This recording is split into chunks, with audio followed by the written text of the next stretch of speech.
India முழுவதும், நான் தமிழ்நாட்டை குற்றச்சாட்டு பண்ணி நான் சொல்லல, இந்தியா முழுவதும் ஒரு லாயரை ஃபோன் பண்ணி அண்ணன் சரண்டர் பண்ணுங்க, அதான் இன்னைக்கு ஸ்டைலோ தவிர காவல்துறை உட்கார்ந்து அந்த காலத்து மாதிரி இன்வெஸ்டிகேட் பண்ணி ஒரு ஆளை பிடிச்சிட்டு வர காலமெல்லாம் போயிருச்சுனே.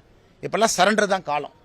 ஸோ இந்த நேரத்தில் கிரிமினல் கான்ஸ்பிரசி காவல்துறையினால கண்டுபிடிக்க முடியுமா அப்படிங்கிற பொதுப்படையான கேள்வியை நான் வைக்கிறேன். யார் இதை ஆப்ரேட் பண்ணது? நான் காவல்துறையை குற்றம் சுமத்துல, ஏன்னா காவல்துறையிலே கருப்பாடுகள் இருக்கிறாங்க, எல்லா ஃபீல்ட்லையும் கருப்பாடு. அதுக்காக காவல்துறையை மொத்தமாக நம்ம கலங்கப்படுத்த முடியாதுங்கண்ணா.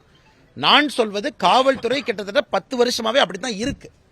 முழுமையா கான்ஸ்பிரசி போறதுக்கு நீங்க சிபிஐ கையில கொடுங்க, தெரிஞ்சுக்குவோம் யாருன்னு தான் அதுக்கு தெரியட்டும், அவங்க மேல நடவடிக்கை எடுப்போம்.